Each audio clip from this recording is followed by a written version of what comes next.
Pick it up or lose $500 million, the assistant blurted, his voice cracking under pressure, his face pale as paper. Jonathan Hale, the 42-year-old millionaire who had built empires on confidence and control, froze in his leather chair as the red phone screamed on his desk. He was known as the man who never flinched, the man who could handle storms without blinking, but this shrill ringing carved terror into his chest. His hands hovered over the receiver, trembling as though it were an explosive ready to detonate. The number flashing on the line wasn't just another client. It was Mr. Khalid, the foreign investor whose decision would determine whether a $540 million deal lived or died. Jonathan's translator was gone, away on a 2-week trip, and the timing couldn't have been worse. His entire reputation, his power, his empire, suddenly felt as fragile as glass. The assistant whispered again, "Sir, what do we do?" But Jonathan had no answer. His heart thundered so loud it drowned the room. And in that suffocating silence, a pair of small eyes watched from the corner. Clara, Rosa's 10-year-old daughter, sat on the edge of a chair with her hands folded tightly in her lap, her pink shoes barely touching the floor. She wasn't supposed to matter, wasn't supposed to even exist in that world of polished wood and billion-dollar deals. Yet her gaze fixed on the phone as if destiny had been waiting for this moment. Jonathan muttered, "If I answer, I ruin everything. If I don't, I lose it all." The phone shrilled again, merciless, demanding. The tension cracked the air like thunder. "Tell me, if it were you, standing in Jonathan's place, would you dare to pick up that call or let it ring into ruin?" Jonathan Hale was the kind of man who filled a room before he even walked in. At 42, he carried himself with the polish of someone who had clawed his way out of obscurity into the glaring light of fortune. His tailored suits, his sharp smile, his relentless drive, everything about him spoke of control. Yet that control had been forged from chaos. Few in the gleaming towers of the city knew the boy he once was, a child who grew up in a one-bedroom apartment above a failing grocery store, where he slept beside crates of bruised fruit his father couldn't sell. He remembered nights of listening to his parents argue in whispers about unpaid rent, remembered the shame of bringing lunch in a wrinkled paper bag when his classmates flaunted shiny lunchboxes. Jonathan swore then that he would never be powerless again, never be the boy begging for scraps of respect. He studied harder than anyone, worked longer than anyone, until success was not just a goal but armor. That armor gleamed now in the form of millions in the bank, skyscrapers with his name etched on their plaques, and a reputation for being unshakable. And yet, all of that power trembled under the sound of a ringing phone in a language he could not understand. In stark contrast, Clara belonged to a world invisible to men like Jonathan. 10 years old, with dark hair always falling into her eyes and a curious tilt to her smile, she was the child of Rosa, the cleaning lady who polished Jonathan's office floors until they gleamed like mirrors. Clara wore hand-me-down dresses stitched twice at the seams, shoes that pinched her toes because they were meant for an older cousin. But none of that dulled the spark in her. Where Jonathan's childhood was defined by hunger for survival, Clara's was fueled by hunger for words. She had discovered them in whispers, first overhearing Jonathan's translator speak to foreign clients, then scribbling syllables she didn't understand onto scraps of paper salvaged from office bins. She would mouth them at night, lying on a thin mattress beside her mother, repeating until they stuck in her memory like secret treasures. Her mother scolded her sometimes. "Clara, stop wasting time with strange sounds. Focus on your studies." But Rosa didn't understand that to Clara, language wasn't just sound. It was possibility. It was escape. At the library, Clara devoured any book she could find with foreign phrases, flipping worn pages under dim lights until her eyes ached.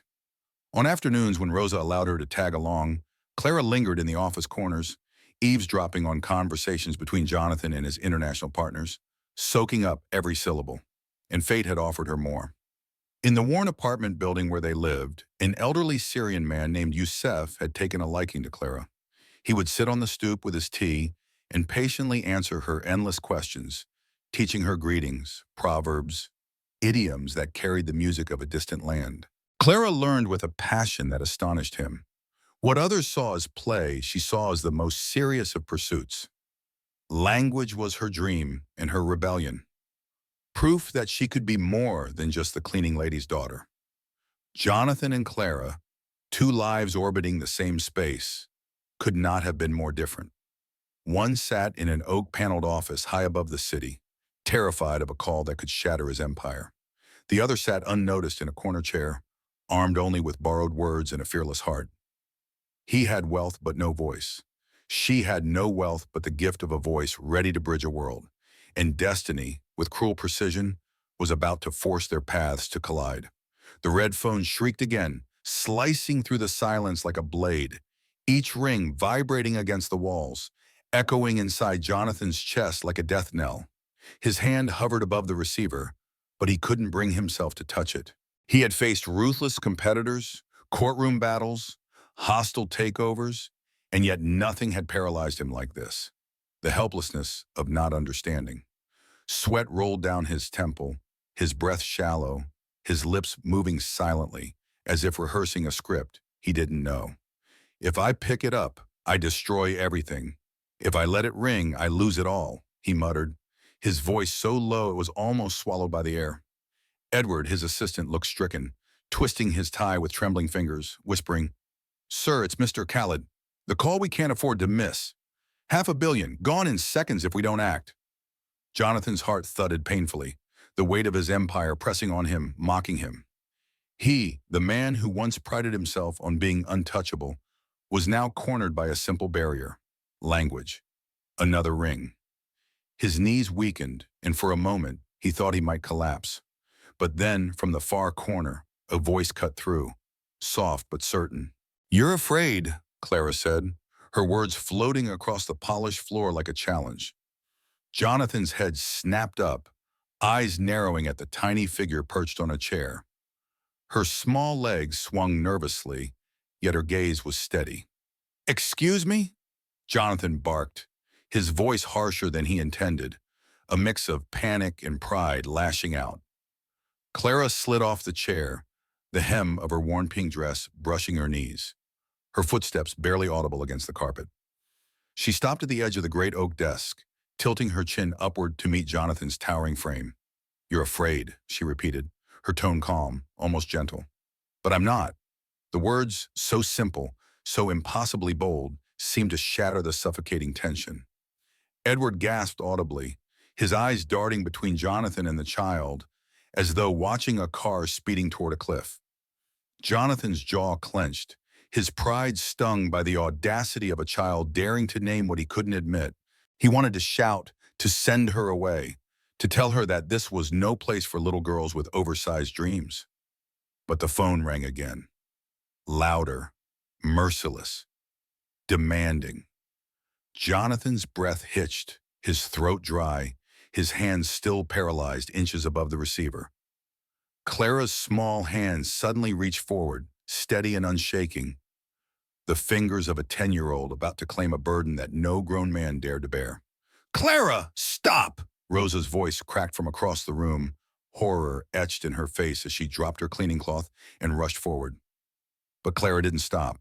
Her eyes gleamed with something fierce, a mixture of defiance and destiny. She whispered, as if to herself, but loud enough for them to hear, "This is the moment I've been waiting for." Jonathan felt the room tilt, his chest tightening, torn between rage, disbelief, and a strange flicker of hope he couldn't explain. And then, before anyone could move, Clara's fingers wrapped around the receiver, lifting it with a grace that seemed almost ceremonial. The cord twisted between her small fingers, the phone dwarfed by her hands, and yet she held it with a poise beyond her years. Jonathan's mouth opened, but no sound came. Edward's breath caught. Rosa's hands clutched at her chest, and Clara, with her voice trembling at first but quickly finding strength, spoke into the unknown. "Hello?" In that instant, the room shifted, as if the very air understood that history had bent. Not because of a millionaire's power, but because a child had dared to step where no one else would. The room held its breath the moment Clara's small voice slipped into the receiver. "Hello?" she said, the word fragile yet deliberate, And on the other end came a rush of deep tones, rapid, fluid, foreign to everyone except her. The assistant stiffened. Rosa gasped, and Jonathan felt his stomach plummet as if the world had tilted beneath him. His empire, his pride, his future all teetered on the edge of the child's next words. He leaned forward, panic tightening every muscle, his lips moving without sound as if he could somehow will her to stop. But Clara did not stop. She straightened her back, her shoulders squaring in the oversized leather chair she had climbed into. And then, like a dam breaking, the Arabic words she had treasured for years poured out of her mouth. The cadence was imperfect, yet alive. Phrases stitched together with determination and memory. On the other end, there was a pause. Jonathan's chest constricted. Certain disaster was seconds away. Then the investor laughed, not mocking but startled, a rumble that carried curiosity instead of anger. Clara's eyes flicked to Jonathan's, her small lips parting as she whispered quickly in English. He said, "A child?" He's surprised, not angry. Jonathan's knees nearly buckled with relief, but he was still too stunned to fully believe what was happening. He motioned frantically with his hand, desperate. "Keep him talking," he hissed, the words barely escaping his tight throat. Clara nodded and pressed the receiver closer, her voice steadier now as she continued the exchange. The man's tone shifted, more serious, the words rolling faster, testing her ability to keep pace. Clara's brows furrowed, her concentration fierce. Some terms were big, complicated, heavy with nuance, but she stitched meaning together like patches on a quilt. Finally, she turned to Jonathan. "He asked if you agree to start smaller, less risk, then more later," she explained, her child's voice carrying the weight of millions. Jonathan's pulse thundered, the meaning clear. The investor wanted to ease into the deal, a safer first step. Relief surged through him, dizzying. "Yes," Jonathan whispered urgently, leaning so close his breath stirred her hair. "Tell him yes, small first, then big later." Clara relayed the message in Arabic, her voice gaining rhythm, her confidence building with each word. The man responded with approval, his tone softening. "He says he is happy," Clara translated, her eyes glowing as she repeated, "He says you are wise." In that instant, the atmosphere in the room shifted. The assistant exhaled audibly, his chest deflating, as if he had been holding his breath for hours. Rosa covered her mouth, tears welling in her eyes, torn between fear and awe as she watched her daughter command a conversation worth $500 million with the composure of someone far older. Jonathan's trembling hand dropped to his side. He stared at Clara as if seeing her for the first time. Not as the cleaner's daughter, not as a child in scuffed shoes, but as something extraordinary, something miraculous. The conversation flowed, question and answer, proposal and agreement. Clara bridging two worlds with each phrase. Jonathan whispered instructions, Clara delivered them, and slowly the impossible became possible. The laughter of the investor returned, warmer this time, laced with respect. Clara beamed, cheeks flushed with pride, her voice clearer, stronger, as if the dream she had nurtured in whispers and borrowed books had finally found its stage.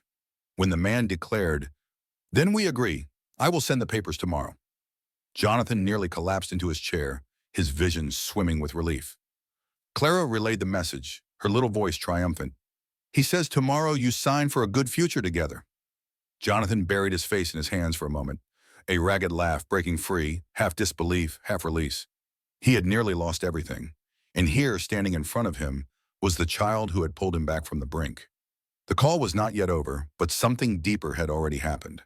In those few minutes, Clara had crossed the invisible line between the overlooked and the indispensable, not by wealth or power, but by the courage to answer when everyone else had frozen. Jonathan lifted his gaze to her again, and for the first time in years, he felt the unfamiliar tug of humility. The seconds stretched into eternity as the conversation deepened, every word Clara spoke weaving a fragile thread that held Jonathan's empire together. The investor's voice rolled in Arabic, rich and commanding, the kind of tone that could crush a man like Jonathan if he were left defenseless. Yet Clara did not flinch. She leaned into the phone, her small shoulders squared, her eyes fixed ahead with the kind of determination that belonged to someone far older. Jonathan hovered close, whispering instructions in English, his voice trembling with urgency, and each time Clara translated, the tension in the room loosened just a fraction. He says he is willing to start with the smaller figure, but only if you show patience, Clara murmured, relaying the investor's conditions with remarkable precision. Jonathan's heart thudded as he nodded quickly. Tell him yes. Patience is wise. Patience is strength, he replied, and Clara carried his words across the line with a clarity that astonished everyone. The investor chuckled again, the sound resonant and approving. He says you are not only strong, but cautious, and he respects that, Clara translated, her lips curving into a smile, pride shimmering in her young eyes. For a moment, Jonathan forgot the magnitude of the deal and simply stared at her, marveling at the impossible sight of a 10-year-old conducting a conversation that men twice his age would have buckled under. Edward, the assistant, leaned back against the wall, his face pale but softened with awe. Rosa stood rooted to the spot, her hands trembling at her chest, her lips moving silently in prayer, unable to comprehend how her little girl had become the anchor of the room. The dialogue quickened. Questions about timelines, assurances of trust, promises of cooperation. Clara kept pace with all of it, never faltering, her child's voice carrying the weight of hundreds of millions. Jonathan's instructions grew more confident now, his earlier terror giving way to astonished faith in this unlikely savior. And then came the words that shifted everything. Clara's eyes widened as she repeated them in English. He says tomorrow, papers will be sent. You and he will sign for a strong future together. A breath escaped Jonathan, ragged and heavy, his shoulders sagging with relief. Edward let out a gasp of disbelief, his hands clutching at his hair.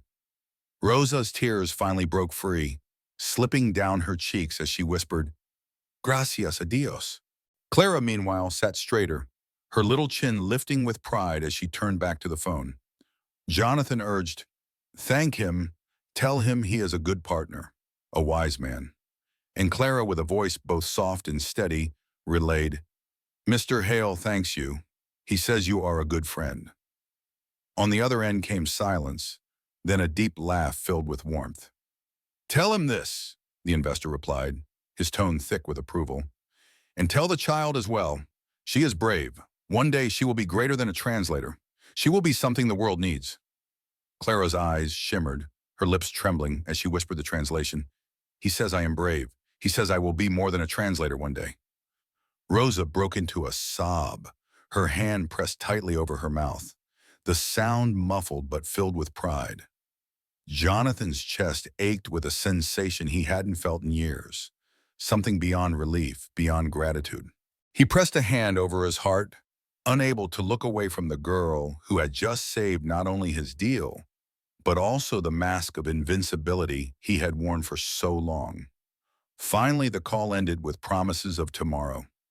Clara gently replaced the receiver, the red phone clicking into silence, leaving the room charged with a different kind of electricity. No one moved, no one spoke. It was as if they all knew something miraculous had occurred.